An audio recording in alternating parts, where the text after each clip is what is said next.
오늘 우리에게 주신 하나님의 말씀은 이사야서 17장 9절에서 11절까지의 말씀입니다. 이 17장은 다메섹에 대한 예언의 한 부분입니다. 그러나 그 가운데에 이스라엘에게도 해당하는 중요한 말씀이 들어 있습니다. 이스라엘에게 하신 말씀, 이것은 직접적으로 오늘날 새 이스라엘 성도들에게, 교회들에게 하는 말씀이죠. 물론 다메섹에 하는 말씀도 우리 성도들에게 하는 말씀입니다. 그렇기 때문에 하나님의 말씀은 언제나 우리를 향하고 계십니다. 제목을 다 함께 읽어보겠습니다. 내 구원의 하나님을 잊어버리고 우리의 능력의 반석을 마음에 두지 아니하면. 아멘. 내 구원의 하나님을 잊어버리면 어떻게 될까요? 우리의 능력의 반석을 마음에 두지 아니하면 어떻게 될까요? 이것이 오늘의 말씀의 핵심입니다. 오늘의 말씀 이사야서 17장 9절에 보면 이렇게 되어 있습니다. 그날에라고 하면서 그날은 야훼의 날, 하나님의 시간을 이야기합니다.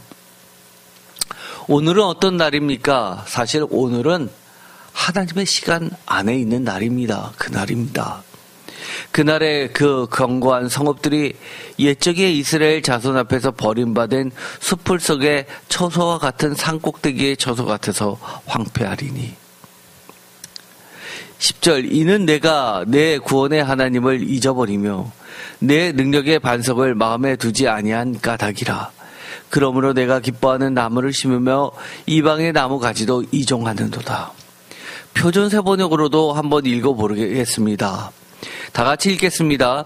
이스라엘아, 내가 하나님 너의 구원자를 잊어버리고 내가 피할 견고한 반석을 기억하지 않고 이방신을 섬기려고 이방의 묘목으로 신성한 동산을 만들었구나. 아멘.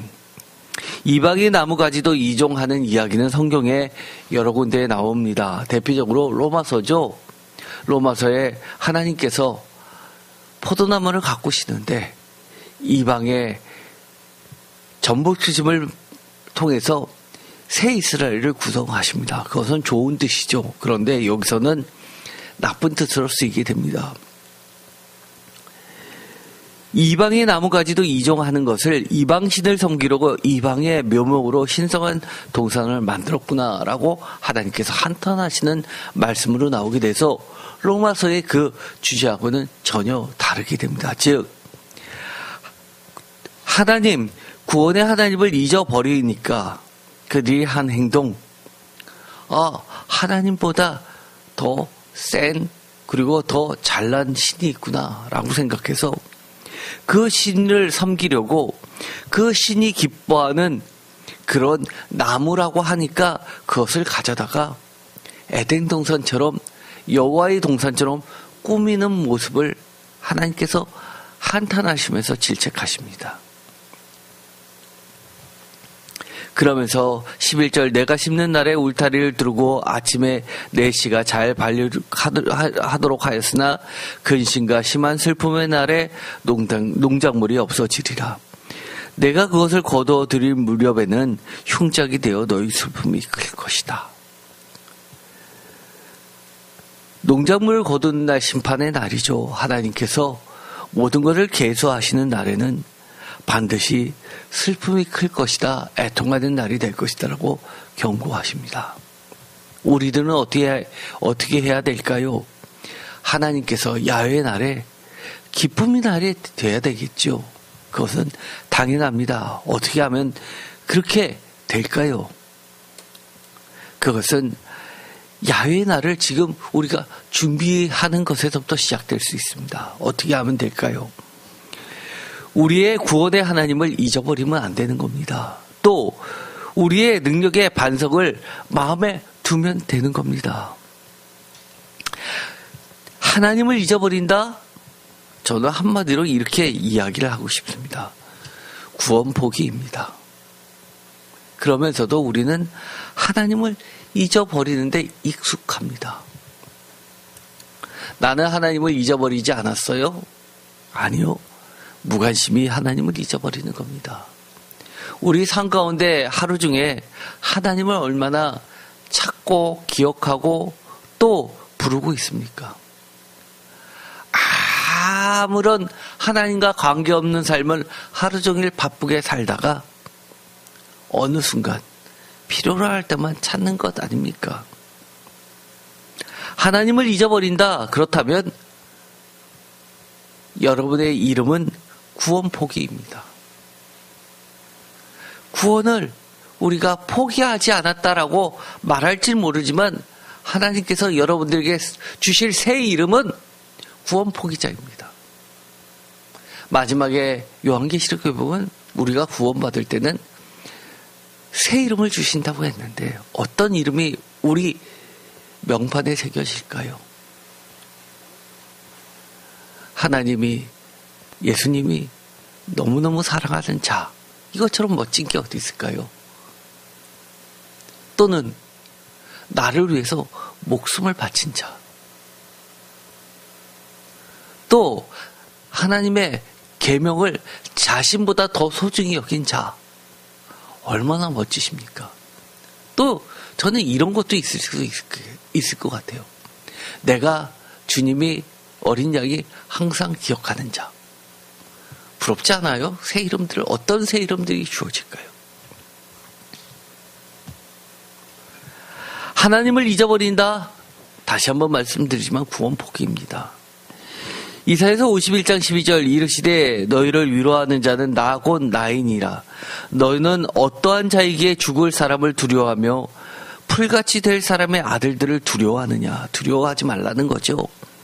하늘을 펴고 땅의 기초를 정하고 너를 지은 자 여호와를 어찌하여 잊어버렸느냐라고 물으십니다. 여호와를 잊어버릴 때는 어떨 때 잊어버릴까요? 두려움이 엄습해서 두려움이 너무 크면 하나님을 기억하는 것을 다 뒤덮을 때가 있습니다. 그럴수록 두려워하지 말아야 합니다. 우리가 하나님의 입김이 불면 풀같이 사라질 존재들, 세력들에 우리가 함몰되면 안 되겠지요. 너를 멸하려고 준비하는 저 학대자의 분노를 어찌하여 항상 종일 두려워하느냐. 학대자의 분노가 어디 있느냐라고 다시 한번 이야기하십니다. 그러면서 14절에 결박된 포로가 속히 놓일 것이니 죽지도 아니할 것이요 구덩이로 내려가지도 아니할 것이며 그의 양식이 부족하지도 아니하리라. 그들은 오래오래 살 것이며 양식이 모자라지도 않을 것이다 라고 표준세번역은 번역합니다. 우리가 무엇이 제일 두려울까요? 우리가 경제적 어려움 속에서 야 이러다가는 부도나는 거 아니야? 이러다가 아이들 어떻게 키우지? 이러다가 내가 병들면 치료비도 없는 거 아니야? 이런 것들, 가장 기본적인 것들이 사실은 진짜 두려운 거 아닙니까? 평생 잊고 있었는데 어느 순간은 그게 크게 다가오는 경우가 있습니다. 사업이 위태로워지고 자녀가 흔들리고 갑자기 가정이 깨지게 돼서 이혼하게 되고 또 갑자기 생각지도 못한 건강을 잃게 되고 그런데 하나님은 이렇게 이야기합니다. 죽지도 아니할 것이요 구덩이로 내려가지도 아니할 것이며 그의 양식이 부족하지도 아니하리라. 이 정도면 우리가 걱정할 필요 없겠죠. 그런데도 믿겨지지 않습니다. 세상을 할 때 어떻게 이런 걱정을 안 하고 살 수 있느냐라고 이야기합니다. 어떻게 보면 신앙이라는 건 참 어려운 듯합니다. 신앙은 어떻게 보면 내가 넘지 못할, 내가 건너지 못할 강을 믿음으로 건너는 겁니다. 너를 지은 자 여호와를 어찌하여 잊어버렸느냐. 시편 50편 22절 이렇게 이야기하십니다. 하나님을 잊어버린 너희여 이제 이를 생각하라.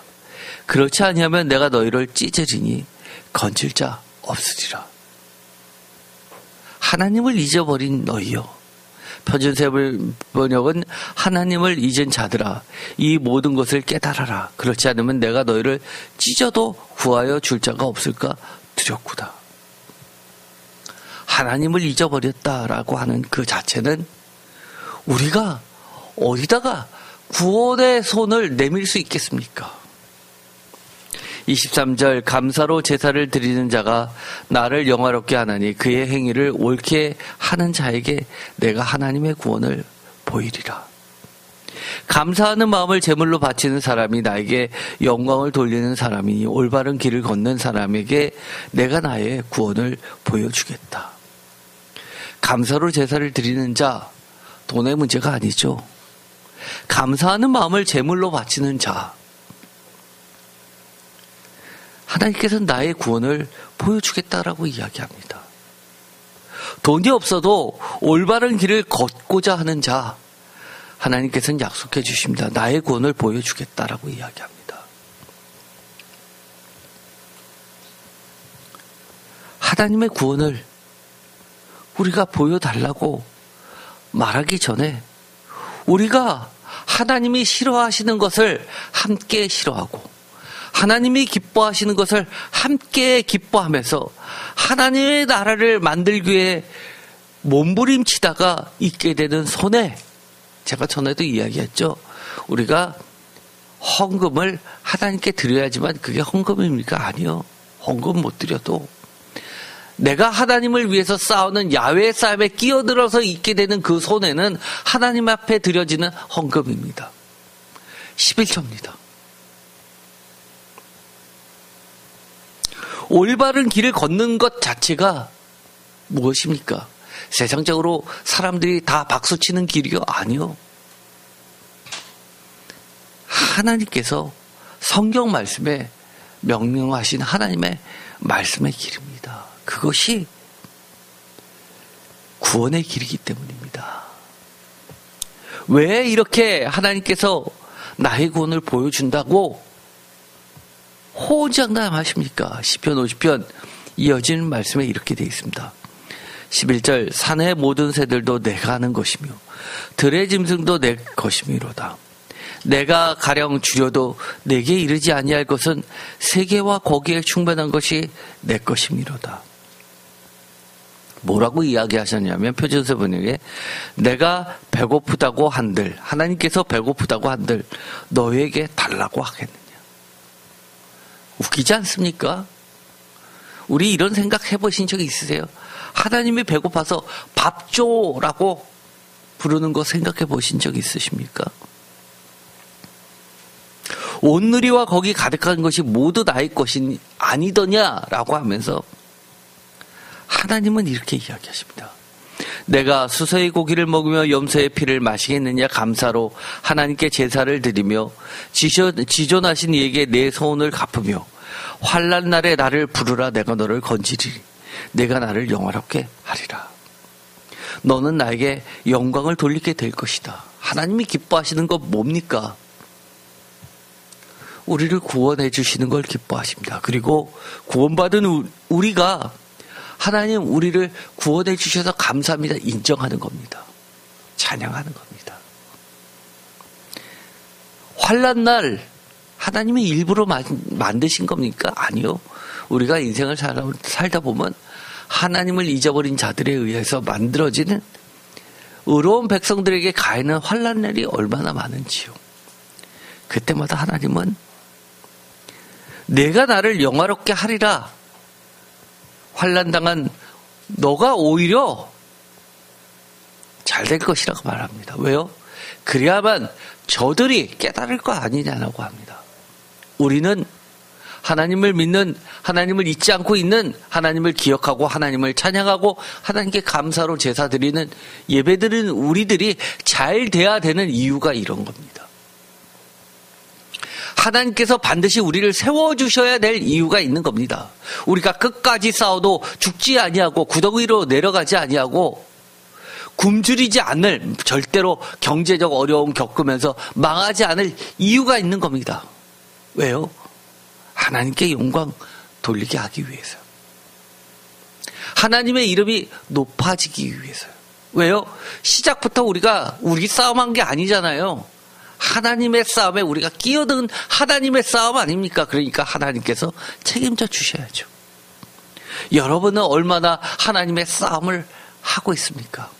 하나님의 싸움과 전혀 관계없는 삶을 살고 계시다면 여러분 곰곰이 생각해 보셔야 됩니다. 여러분이 정말 야훼의 길을 걷고 있는지 아니면 여러분의 길을 걷고 있는지.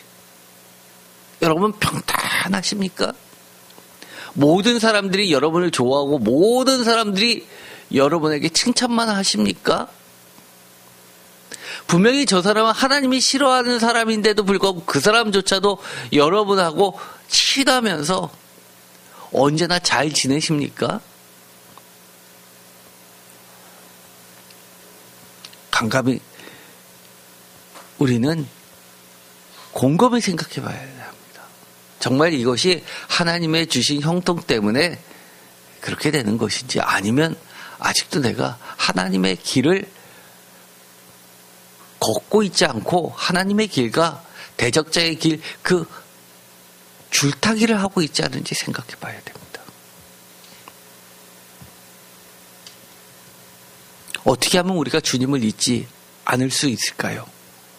이것은 간단합니다. 우리의 시선을, 우리의 눈을, 우리의 귀를, 우리의 얼굴을, 우리의 몸을, 우리의 삶의 터전을 주님의 말씀 가까이 세워두면 됩니다. 주님의 말씀을 기억하고 지키면 됩니다. 늘 두려움을 엄습해 올 때마다 하나님의 말씀 들으세요. 주님 묵상하세요.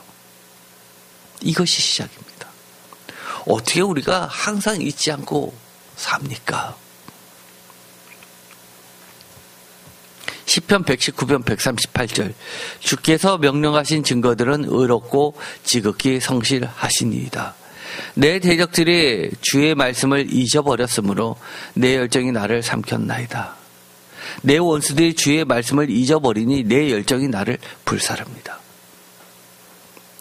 주의 말씀을 무시하는 저들 보면 화가 납니까? 나야 됩니다. 하나님을 향한 내 열정이 나를 불살아야 합니다. 140절 주의 말씀이 심히 순수함으로 주의 종이 이를 사랑하나이다. 하나님을 사랑한다고 하면서 하나님의 말씀 어려워서 잘 읽지 않는다고요? 무슨 말씀인지 몰라서 자꾸 안 읽게 된다고요? 간단히 이야기하면 하나님 덜 사랑해서 그렇습니다. 하나님 덜 사랑한다는 걸 인정하기 싫으면서 하나님 사랑한다고 입만 그렇게 이야기하는 겁니다. 자기의 관심거리에는요, 정말 쓰지 말라고 해도요, 말하지 말라고 해도요, 얼마나 많이 말이 많아지고 또 글이 많아지는데요. 그런데 하나님에 대해서 별로 관심이 없기 때문에 별로 얘기할 게 없는 겁니다. 관심이 없으니까요. 우리가 보면은요, 은혜 받았으면요, 은혜 나눔 시간에 그만 할 정도로 얘기합니다. 말이 많아서가 아니라요, 고백하도 남기 때문에 그럴 수밖에 없습니다.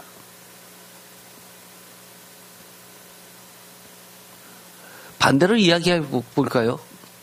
제가 과거에 소송이 걸렸는데 소장을 쓰는데요, 한 150페이지 되는 걸 한 4번에 걸쳐서 낸 적이 있습니다. 진술서 해서요. 너무너무 억울한 게 많아서요.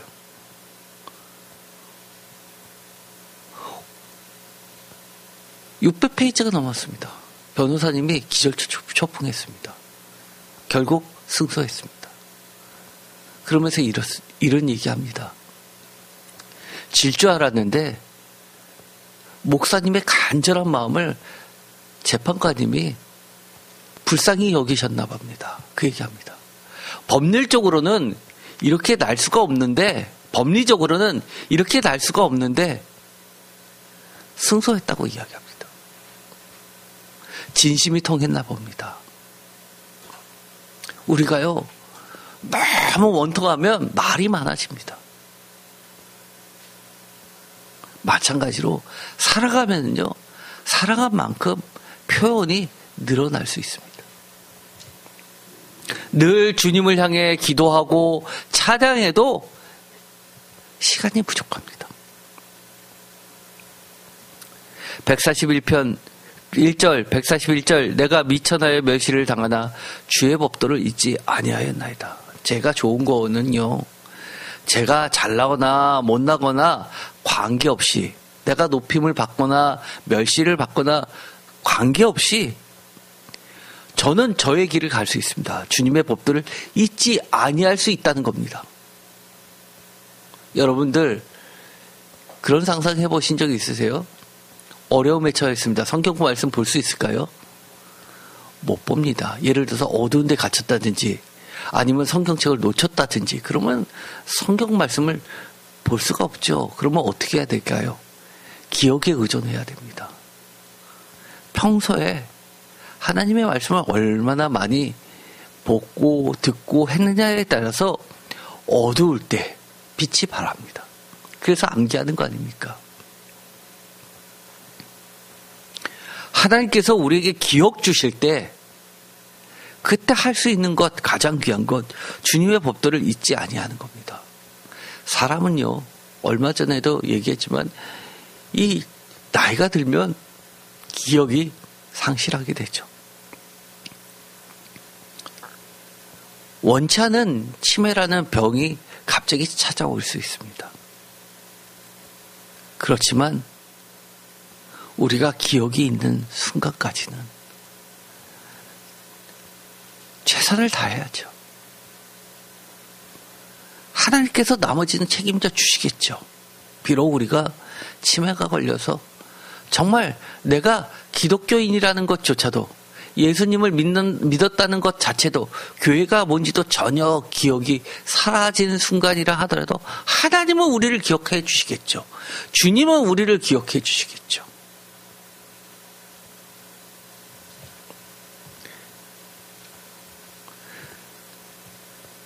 (142절) 주의 의는 영원한 의요 주의 율법을 진리로소이다. 뭐라고요? 한순간의 의가 아니라 영원한 의라고 합니다. 하나님, 그래서 예수님이 좋은 거 아닙니까? 우리의 높낮이와 관계없이, 우리의 상태에 관계없이 아멘이십니다. 아멘, 진실하십니다. 충성되십니다. 신실하십니다. 환난과 우환이 내게 미쳤으나 주의 계명은 나의 즐거움입니다. 정말 즐겁죠. 주의 증거들은 영원히 의로우시니 나로 하여금 깨닫게 하사 살게 하소서. 저는 성경에서 보면 제가 죽다 살아나서 그런지 몰라도 살려달라, 살게 해주소서, 이런 말씀이 너무너무 좋습니다. 저의 늘 간구하는 기도이기 때문입니다. 이번 부활주일이 특별한 의미로 다가오신 분들 계십니까? 과거의 삶에서 벗어나서 진짜 부활의 삶을 사는 것을 느끼시는 분들 계십니까? 주님이 영원히 살게 하십니다. 신명기 4장 5절 내가 나의 하나님 여호와께서 명령하신 대로 규례와 법도를 너에게 가르쳤나니 이는 너희가 들어가서 기업으로 차지할 땅에서 그대로 행하게 하려 함이라. 규례와 법도를 주신 이유가 있죠. 뭐라고요? 그대로 행하게 하려 함이라. 주님은 절대로 하나님의 말씀을 우리의 지식적 유의를 위해서 주신 거 아닙니다. 지식적 게임하라고, 지식적 즐거움 삼으라고 주신 거 아닙니다. 우리가 아는 만큼 행하게 하려 하십니다. 걸어가게 하려 하십니다. 그래서 어떨 때는 그런 말씀이 있죠. 목회자가 되는 게 어떤 이들에겐 저주의 길이 된다고요. 많이 아는 만큼 하나님 앞에 책임이 그만큼 많은데 지켜 행하지 못하기 때문에 더 무거운 잣대를 대야만 되는 경우가 생기기 때문입니다. 여러분이 하나님의 은혜를 많이 입었습니까? 그러면 더욱 힘써 행하십시오. 6절 너희는 지켜 행하라. 이것이 여러 민족 앞에서 너희의 지혜요 너희의 지식이라. 그들이 이 모든 규례를 듣고 이르기를 이 큰 나라 사람은 과연 지혜와 지식이 있는 백성이로다 하리라. 저는 이 6절의 말씀을 참 좋아합니다. 왜요? 너희의 지혜요 너희의 지식. 하나님이 이게 너희의 지혜야 이게 너희의 지식이야 라고 하는 게 뭡니까? 무형이니까? 보이지 않는 겁니까? 아니요. 보이는 거라고 이야기합니다. 지켜 행하는 거라고 이야기합니다. 그래서 제가 전에도 이야기했죠. 세상의 상아탑이라는 것과 하나님의 지식은 완전히 다르다고요. 하나님을 안다라고 하는 건 지식적 유의가 절대로 될 수 없습니다. 지켜 행하는 지혜, 우리가 지켜 행할 수 있게 만들어주는 지혜, 지식, 능력, 이것이 참된 알미입니다. 뭐라고요? 이 큰 나라 사람은 과연 지혜와 지식이 있는 백성이라고 만백성이 인정한다는 겁니다. 우리 하나님 여호와께서 우리가 그에게 기도할 때마다 우리에게 가까이 하신과 같이 그 신이 가까이 함을 얻은 큰 나라가 어디 있느냐. 오늘 내가 너에게 선포하는 이 율법과 같이 그 규례와 법도가 공의로운 큰 나라가 어디 있느냐. 오늘 내가 너에게 주는 이 모든 율법과 같은 바른 규례와 법도를 가진 위대한 민족이 어디에 또 있겠느냐. 사실 시편 119편은 율법과 규례와 법도가 다 같은 것으로 쓰이게 됩니다. 그런데 여기서는 율법과 같이 그 규례와 법도라고 하면서 이 신명기 시대 또는 출애굽기 시대, 모세의 시대에는 이 율법과 규례와 법도가 학자들이 보기에는 분명히 다른 뜻으로 쓰였을 것으로 보고 있습니다. 그러다 확실한 거를 지금은 알 수가 없게 된 단어 중에 하나죠. 다만 이 규례라고 하는 것은 원어가 새겨 넣는다라는 뜻을 가지고 있습니다. 즉 함무라비 버점처럼 돌에다가 새겨가지고 모든 사람이 볼 수 있도록 그렇게 법전을 만들어 놓는 그런 겁니다. 명령과 같은 거죠. 무조건 지켜야 되고 실상을 해서 마치 우리가 대한민국 법령처럼 안 지키면 벌칙이 따라오는 것처럼 그런 겁니다. 처벌이 가능한 그런 실질적인 생활을 지배하는 법이었습니다. 법도 이것은 미시파트는 원래는 재판석에 쓰이는 판결 같은 것이었습니다. 그래서 하나님의 말씀 율법 토라를 보고 그 당시에는 누가 재판을 했냐 하면 제사장들 레위인들이 재판을 했죠. 모세도 재판을 했습니다. 아론도 재판을 했고요. 재판을 할 때 그 재판 판결은 무엇에 근거를 둔 판결이냐? 하나님의 말씀 토라를 근거로 해서 판결을 내립니다. 그래서 이 율법은 토라 같은 것이고 법도는 판결 같은 것이었을 것으로 추정할 뿐입니다. 그러나 시편 119편에 가면 율법, 규례, 법도 이것은 다 같은 하나님의 말씀을 이야기합니다. 9절 오직 너는 스스로 삼겨며 내 마음을 힘써 지키라. 그리하면 내가 눈으로 본 그 일을 잊어버리지 말라. 내가 생존할 날 동안에 그 일들이 내 마음에서 떠나지 않도록 조심하라. 너는 그 일들을 내 아들들과 내 손자들에게 알게 하라. 여기서 보면 기록의 역사도 담겨져 있습니다. 잊어버리지 말라라고 할 때 법도 하나님의 율례, 율법, 토라를 잊어버리지 말라라고 하면 먼저 하나님의 말씀이 있었습니다. 그것을 잊어버리지 말라라고 하는 것처럼 들리는데 사실 여기서 본 것은 내가 눈으로 본 그 일을 이래라고 하는 겁니다. 그것을 잊어버리지 말라라고 하는 겁니다. 하나님의 율법을 주실 때는 토라를 주셨을 때는 무엇이 먼저 있었습니까? 이건 중요합니다. 하나님의 직접적인 행하심이 있었습니다. 출애굽의 역사가 있었습니다. 출애굽기가 있었고요. 하나님이 천지를 창조하신 창세기가 있었고요. 하나님이 먼저 행하셨고 백성들에게 그 행하신 것을 보여주셨고 그들이 경험하였고 배웠고 그것을 말씀하셨고 기록으로 남는 게 하나님의 법이라는 겁니다. 그렇다면 우리도 거꾸로 밟아가면 어떻게 될까요? 우리가 성경 말씀을 봅니다. 아, 이것을 마음에 떠나지 말아야지 라고 한다는 것은 더 나아가선 이 성경책 이면에 있는 하나님께서 행하신 것을 본 증거들이 있는 겁니다. 목격자들이 있는 겁니다. 하나님의 직접 행하심이 있었다는 것을 전제로 하고 있습니다. 그것을 잊어버리지 말라는 겁니다. 우리가 성경 말씀을 읽었습니다. 그것은 하나님의 행하시는 것을 보는 겁니다. 내 마음에서 늘 기억해야 되는 겁니다. 나만요? 아니요. 그 일들을 내 아들들과 내 손자들에게 알게 하라. 표준세 번역은 이렇게 이야기합니다. 정성을 기울여 지키고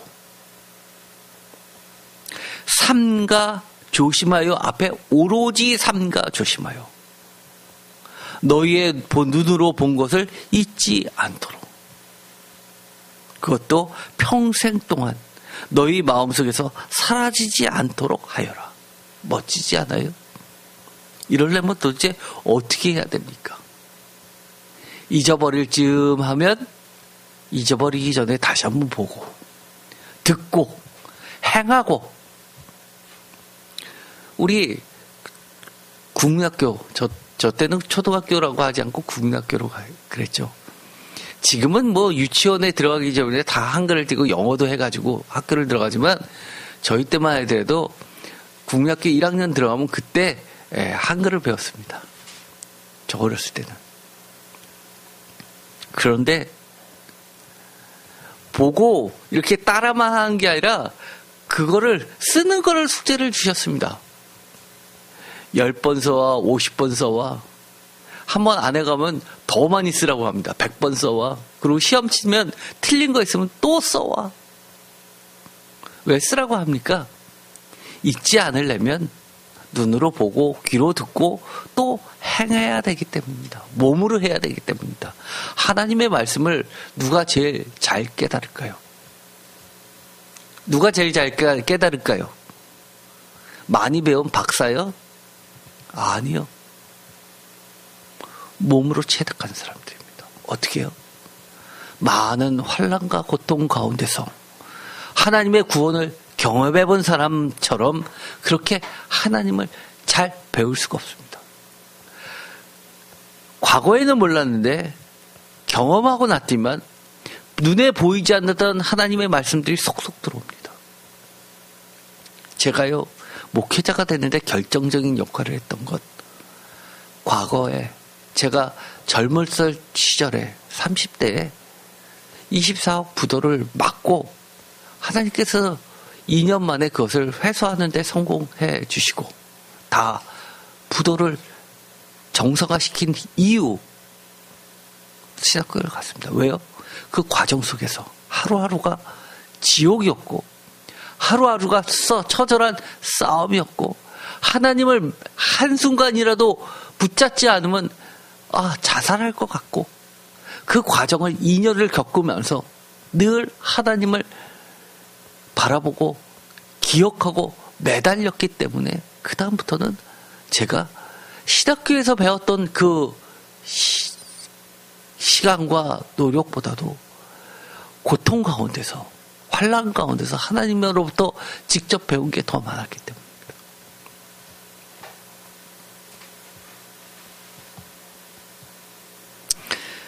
잠언서 3장 1절 내 아들아 나의 법을 잊어버리지 말고 내 마음으로 나의 명령을 지키라. 이것은 너무 유명한 말씀이죠. 내 아들아. 유언 아닙니까?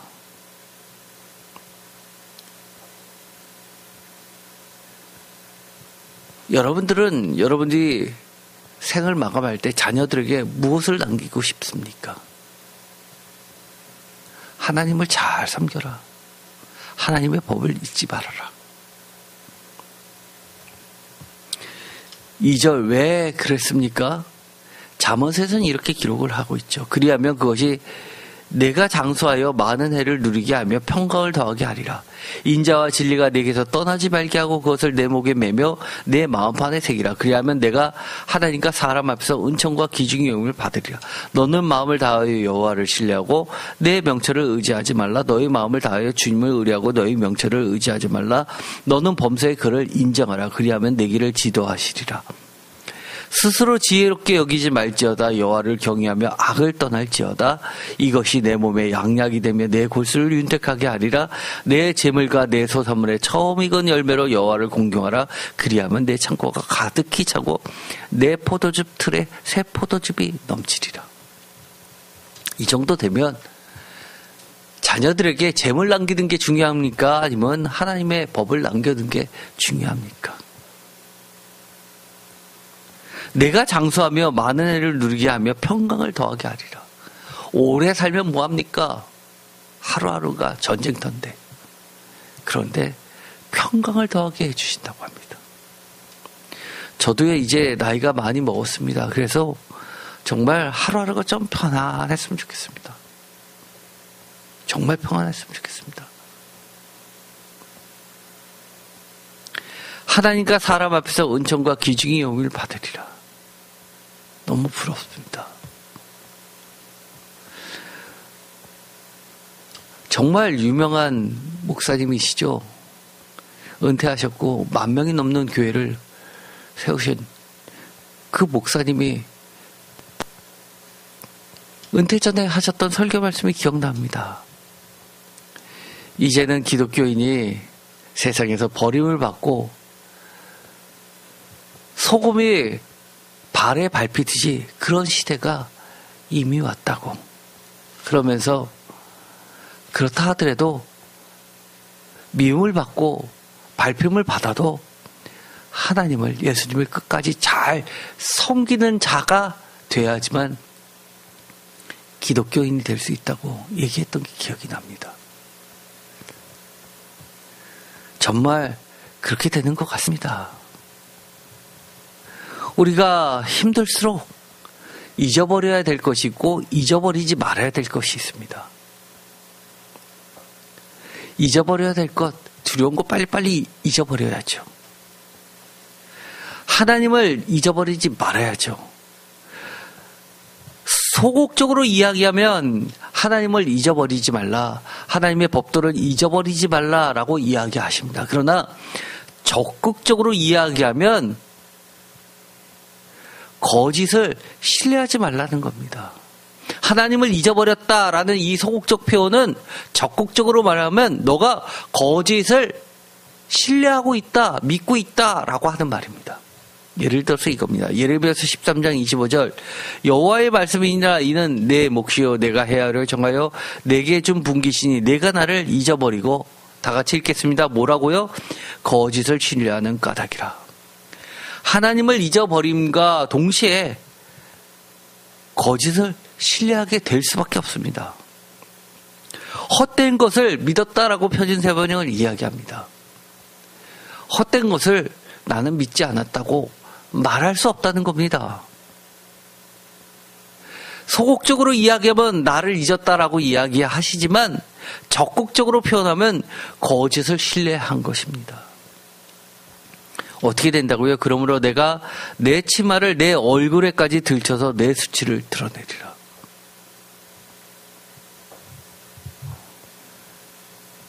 얼마나 수치입니까?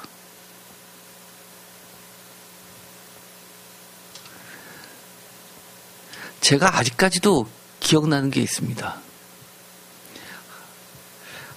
할머님이 참 사랑해 주셨습니다.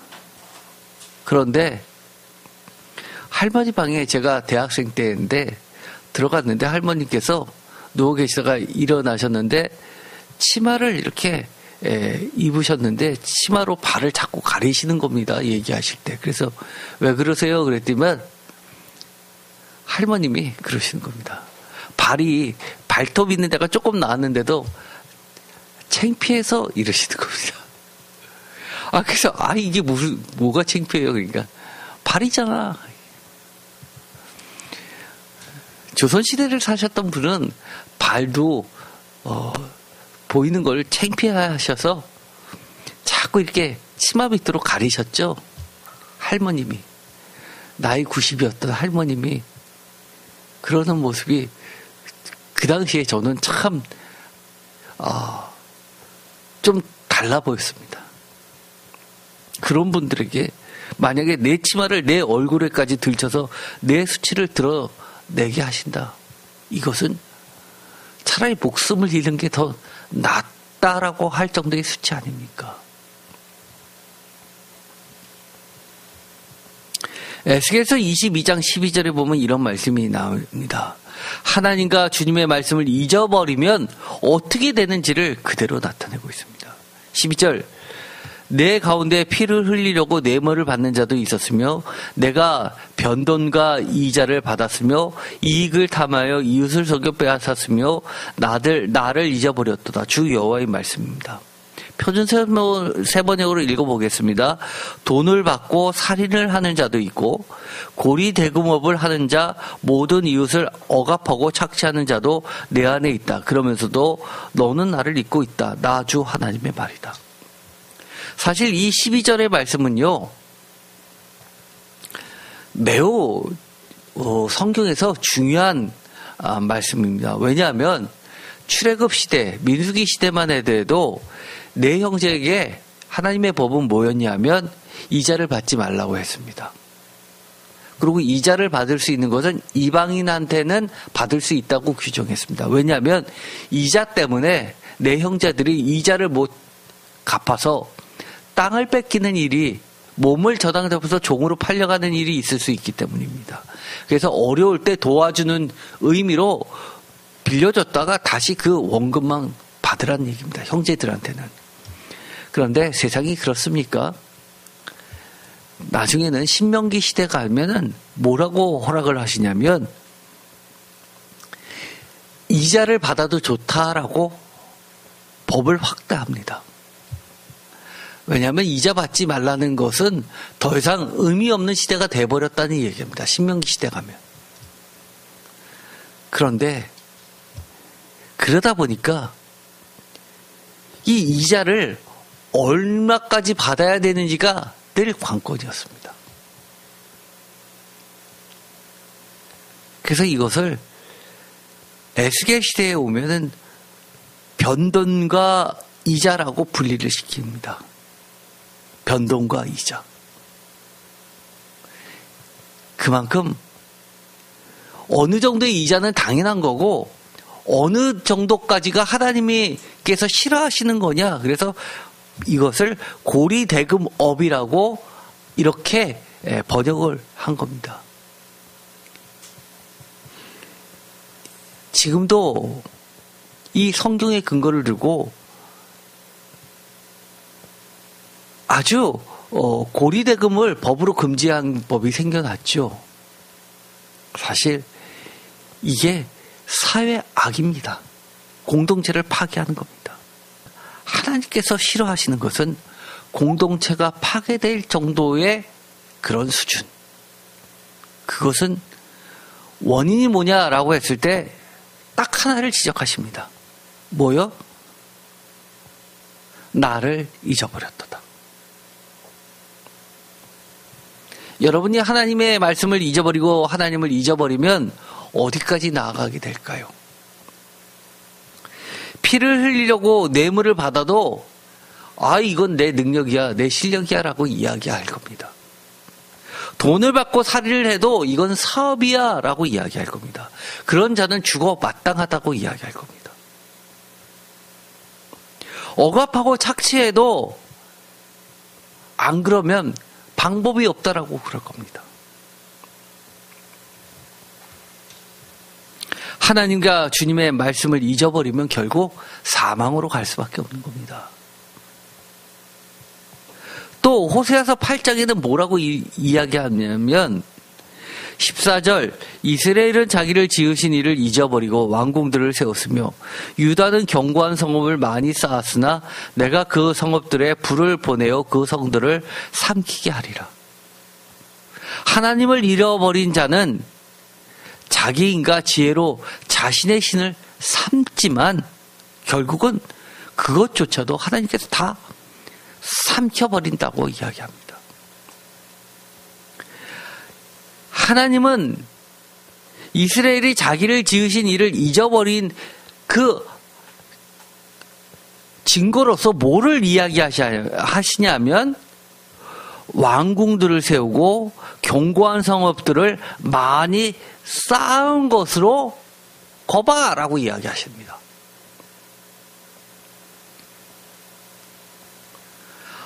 견고한 성읍들 당연히 세워야죠. 다윗도 세웠으니까요. 그런데 하나님은 견고한 성읍들을 쌓을 때 아예 하나님이 뭘 우리를 지켜주셔. 이게 지켜주는 거지. 라고 했던 그들의 하나님 잊어버림을 증거로 내세우는 겁니다. 기독교인들도 마찬가지죠. 요즘에 수련회 보낸다고 학원 쉬게 하시는 부모님들, 중직자들 얼마나 될까요?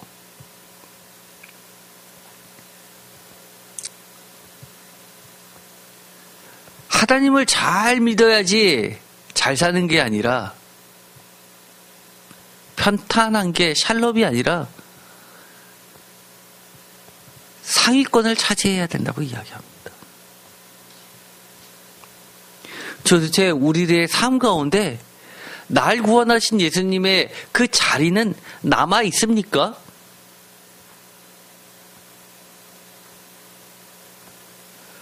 정말 주밖에 없다라고 하는 그 고백이 아직도 유효하기나 한 겁니까? 내가 하나님을 잊어버렸음에도 불구하고 나는 아직은 거짓을 신뢰하지 않고 있다라고 자신있게 말하고 있습니까? 잊어버리는 순간 하나님은 이렇게 이야기합니다.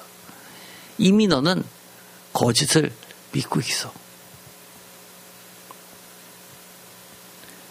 오늘의 말씀입니다. 이사야서 17장 9절에서 11절까지 내 구원의 하나님을 잊어버리고 우리의 능력의 반성을 마음에 두지 않으면, 여기서 제목을 내 성경에 있는 너의라고 되어 있는 것을 내 아이로 바꿨습니다. 이것은 하나님이 하신 말씀을 다시금 우리가 묵상해야 되는 말씀입니다. 내 구원의 하나님을 잊어버리고 우리의 능력의 반석을 마음에 두지 아니하면 어떻게 됩니까? 한마디로 무엇입니까? 그것은 구원을 포기하는 겁니다. 또 거짓을 신뢰하는 겁니다. 우리가 끝까지 내 구원의 하나님을 잊어버리지 말고 우리의 능력의 반석을 늘 마음에 두고 지켜 행하여지기를 축원드립니다. 기도하고 마치겠습니다. 하나님 감사합니다. 하나님께서는 우리들에게 꼭 부탁하신 당부의 말씀이 있습니다. 그 말씀대로 우리가 내 구원의 하나님을 잊어버리지 않게 하시고 우리의 능력의 반성을 마음에 끝까지 두게 하여 주옵소서. 구원은 오직 하나님께 있습니다. 주님, 우리를 잊지 말아 주시고 구원하여 주시옵소서. 이 자리에 함께 참석하지 못했지만 함께 동영상으로 예배드리는 우리 자녀들 주님 기억하여 주시옵시고 동일한 은혜로 주님께서 충만하게 채워주시옵소서. 우리가 늘 인생의 두려움 앞에 서게 됩니다. 그때마다 두려움 보지 않고 하나님 바라보게 하시고 하나님 기억하고 하나님 말씀 기억하고 승리하게 하여 주옵소서. 구원은 오직 하나님께 있습니다. 능력은 오직 주님이십니다. 우리의 삶을 지켜주시고 다스려 주시옵소서. 우리의 삶이 하나님께 영광의 되기를 간절히 소망합니다. 하나님께 영광 돌리게 하여 주시옵소서. 우리가 반드시 잘 돼야 되는 이유가 있습니다. 하나님 때문입니다.